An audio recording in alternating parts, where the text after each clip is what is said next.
Long ago, before Flash was made obsolete, and even before YouTube and Steam were founded, a little website called Newgrounds was founded in the year of 1995. Back in my day, Newgrounds and the content that came from it was a huge part of internet culture, where users could create all kinds of animation, art, music, and of course, video games, which we will be discussing a trilogy of video games from Newgrounds that I played a long time ago, the Exmortis Trilogy. The Exmortis Trilogy was a point-and-click horror series created by Ben Leffler. The first game was actually the first Flash game he had ever made, and he wanted to mostly focus on the quality and atmosphere, while also introducing a couple puzzle elements. Unfortunately, he more so was making up the story as he went, and even admits himself that some parts are a bit cobbled together. However, for someone's first Flash game, this isn't bad at all. Exmortis 1 was released on August 27th, 2004, and as of today, the Newgrounds page has over 3 million views. Exmortis 2 was released on March 27th, 2006, and while it doesn't have as many views as the first game, it's still nothing to sneeze at with 1.5 million views. And finally, Exmortis Free, which was released on September 8th, 2009. This was the only one in the trilogy you needed to pay for in order to play, which will cause problems later on, and it doesn't even have 300,000 views on Newgrounds right now. It isn't as simple to play these now as it was before Flash was made obsolete. However, I was able to use Ruffle as a browser extension to get them running. So if you're interested in playing these or any other Flash games, I highly recommend using that. Without further ado, let's revisit these games and see how they hold up. So turn off the lights, sit back, relax, let's begin.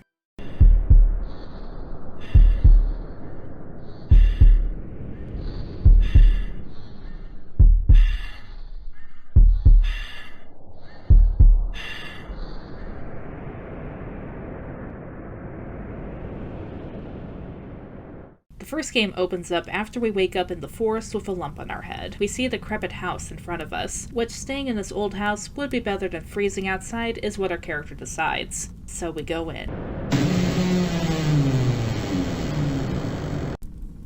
You click the move throughout the house, unearthing clues of an ancient evil documented in journals and various books, as well as a massacre as you see remains of people who were unalived, as well as a jump scare.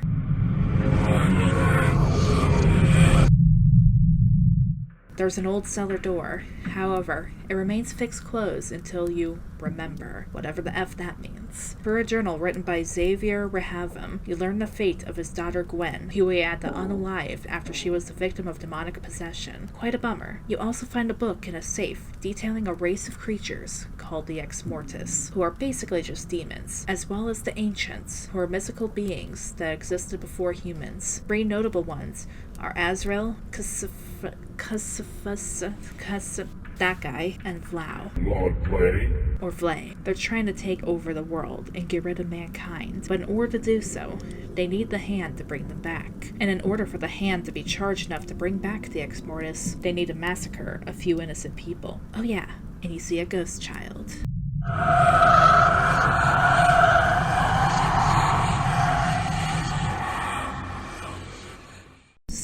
Now, I actually thought I might have soft-locked my game since the cellar door would not open, even though I went to all the locations. The walkthrough mentioned seeing Gwen's ghost last, but I went to the kitchen last and thought that might have been why. So I started over, but no, it turns out that there was actually some small symbols near all the remains that I had to click on. Partially, this was me being dumb, partially it was because of some things in this game were kind of hard to see for what I had to click on. But anyway, I eventually made it back to the cellar, where we are initially locked in, until we find an axe to break down a boarded hallway, walking into an expansive tunnel system. Someone tries to attack us until we unalive them with the axe. It's revealed that we were actually the ones who committed the massacre, and the one who is ready to be the hand of the Exmortis. You can either complete a puzzle to accept your fate as the hand of Exmortis, or make a run to the forest.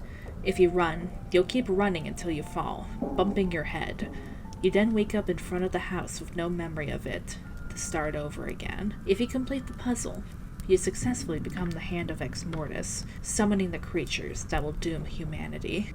For the first entry of the trilogy, it's really not that bad. Some things are a bit hard to see, and some of the jump scares are a little bit cheesy now. However, the atmosphere is pretty decent, especially considering the technology and the time period. I was actually kind of on edge playing through this. It's a simple, but it's a spooky game. It's a bit gory and reading intensive, so if you're not interested in that kind of stuff in your horror game, you probably won't like this. However, I personally recommend playing it. Next up is Exmortis 2, which, fun fact, is actually the first one I played as a kid.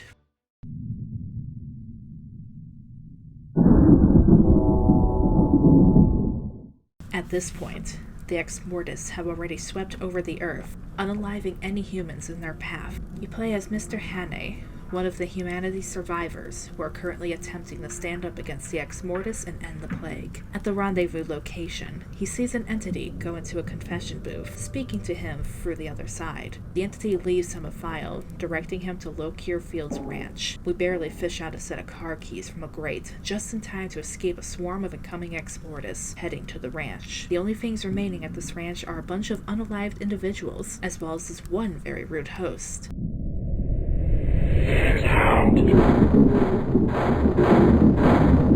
No, I don't think I will, sir. First thing I focused on was a closet with a locked toolbox, which in order to get the combination for, you need to solve a Sudoku puzzle uncomfortably close to this poor unfortunate soul. Fun fact, I actually loved doing Sudoku puzzles when I was a kid. I opened the toolbox, but unfortunately, my guy decides that none of the tools are important at the moment, so I decide to head upstairs. There's a lot of, don't worry YouTube, all of these people are just sleeping with ketchup. Yeah, you ever just cuddle up with your good old Heinz bottle and it just spills all over you while you sleep? Super unfortunate.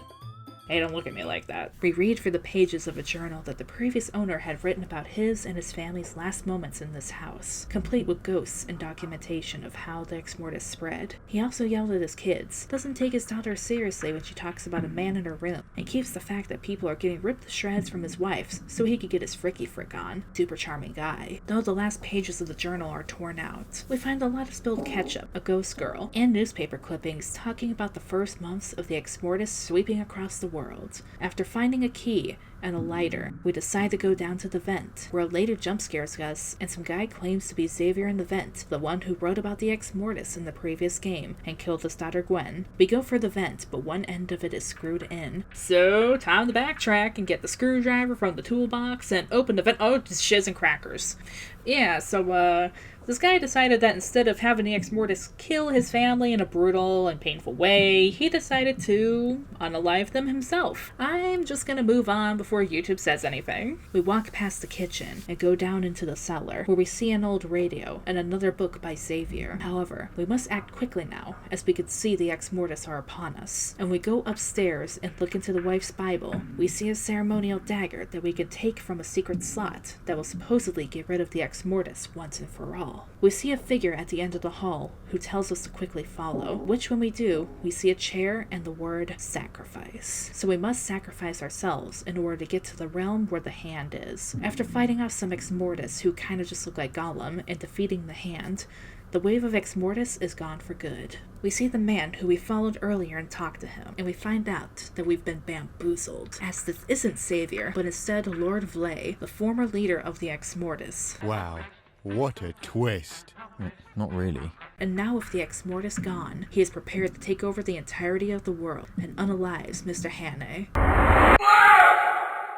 Well, that's just rude. Visually, this game has certainly improved over the last one. The atmosphere is still spooky and keeps you on edge, though there are some things that are a bit hard to see for what you can interact with, and there's a ton of text you need to get through in order to understand what was going on, and there are some slower puzzles like the Sudoku puzzle. The lore of the puzzles certainly didn't bother me, but for some people, they might not want to stop for so long, so often in the middle of a scary game to read a book or do a puzzle. However, I still enjoyed playing Exmortis 2 and still recommend it. Now, remember how I said that the fact that Exmortis 3 had to be paid for in order to play would cause some issues? Well, unfortunately, I could not get it to work despite trying everything I could personally think of. And despite researching it, I could not find someone who could figure out an answer to it either. Whether it's impossible to get it to work, or the lack of individuals looking into getting this game up and running, I'm not sure. I don't even necessarily know if it's because of the fact that you had to pay for it, but I personally think that there might be some issues since Fizzy.com that you had to make an account account for in order to play no longer exists, so I could not get it to play. However, I have found full gameplay videos on YouTube and will react to that. So special thanks to Successful Walkthroughs for covering this game. I'll definitely link them in the description below. And even if we can't test out how it played today, I can at least give my reaction to it to the best of my abilities. Exmortis 3 actually took Mr. Leffler about 3 years to make, between it being a larger game, personal and professional stuff getting in the way, hardware failure, and even his laptop and file backups getting stolen, which I guess that means we won't ever see a port of the first 2 Exmortis games anywhere unless he remade them, as the data for those were stolen as well. Eventually, however, it was released, for the price of $20 Australian dollars, or about $20 US during that time. Was it worth the wait and setbacks he went through? Let's take a look. This game follows Mr. Hane after the events of Exmortis 2. He's not completely dead yet, woohoo! He gets special powers from Vlay's brother, who says that Vlay can only be killed by powers from an ancient, and he wants to enact revenge against Vlay for his torture up to this point. With your new powers, you make your way out of a crater that you created upon your return, and your goal is to basically make it to Vlay's domain, so you can get your revenge on him once and for all the torment he not only inflicted on humanity, but for the gruesome fate that happened to Mr. Hane's wife and daughter. In the area you're in, the only humanity that seems to be left are the resistance that try to fight against the Exmortis and Vlay, depraved survivors that try to live amongst the ruins, and the occasional passerby that gets caught up by these depraved survivors. You head to Broughton City first, which is absolutely in shambles. The main point of interest first is some apartment buildings, in which one of the rooms are letters left behind by a resistance soldier named Tucker, and these letters were addressed to a Michael. We see that he was stationed here in the city. He seemed to try to keep his hopes up, which became harder after losing his fellow soldier Drake, who went missing late at night and seemed to be dragged off into the depths of the now locked up subway tunnel. And even worse, we see that these letters were returned to sender. Tucker's friend Michael is dead. I'm sure he didn't do anything rash after all this. Oh wait, he set up a bomb in another section of the apartment? Well, let's get the heck out of here. We managed to survive by using a smaller detonation to open up the subway tunnel and going inside. And, well, the only way forward is through the tunnels, where we hear a creepy child crying. The crying is coming from an apparition of Mr. Hane's deceased daughter, so someone knows we're here and is absolutely messing with us. So it's best to get out of here quickly and carefully. To do this, you have to get the subway train up and running, which is able to take you part of the way, but part of the tunnel is collapsed ahead, so you do have to stop at the F this shit station as you come across the scavenger, who consumes unsuspecting survivors for food, including Tucker's fellow soldier Drake. We're about to unalive this freak, but he offers information to stay alive. Some of it we have to convince him to give us. We learn that the one who most likely has been taunting us in regard to our daughter is the Reader, a demon who uses someone's emotions and experiences against them. You also learn that the Resistance seems to be stationed in a place called Hobbs Junction. You then have the choice to either spare or unalive the scavenger, which I say obliterate him, but the walkthrough has a different decision, so he gets to live. You sneak into the Resistance camp and accidentally fall into one of their traps, getting locked into a gas chamber that knocks you out. When you come to, you're not on Earth, but in I think it's either a spirit realm or in your mind, I'm not 100% sure. But it's Mr. Hane's old house that he shared with his wife and child. You solve some puzzles, and then eventually make your way to a hallway with a mirror and 2 doors at the end. The Reader makes himself known, and gives you the option to live out eternity with either your wife or your daughter. If you choose to live with your wife or daughter, you get to live in eternity in bliss, while leave the rest of humanity to an unknown fate. However, the correct answer is to stab that Reader with a curtain rod. You wake up in the Resistance camp holding cell, with nothing but a note nearby. The letter tells you that you were being detained due to being a suspicious individual and were left to an unknown fate while the other Resistance members evacuated Hobbs Junction to escape the Shadowmen's army. Luckily, we have a teleportation, so these iron bars can't contain us. Upon breaking free, you see members of the Resistance laying lifeless on the ground, and when you crawl into the Warden's area of the containment center, you find a set of Jeep keys and a detailed plan to infiltrate Vlay's base of operations. Kinda weird that they left us here when the Shadow Army was coming by, but whatever. You also pick up a rifle before escaping towards Vlay's domain in one of the leftover jeeps. You go to a church between the Resistance camp and Vlay's domain, where you pick off some shadow sentries with your rifle, and find a ceremonial sword that looks like the dagger from the previous game. You also find an underground tunnel that leads towards the Shadow Citadel. After solving a few puzzles and getting rid of a few members of the Shadow Army, you make it to Vlay's room. Cocky of his own prowess, he decides to allow Mr. Hane the first blow, which we send him flying out the window. You make it down to where he is, and he kind of basically just acts like a Mario boss. As you have to destroy rocks, he attempts to fling at you and hit the glowing lights to disable the force field so you can hit him against some doors. You hit him against the wall some more, then watch him kind of try to pathetically crawl towards a portal. And then you end his reign once and for all. The underground chamber you were both in starts to collapse. With no options left, you jump for the portal he made, ending up in the world before man and beast existed. And then you see your sick high score!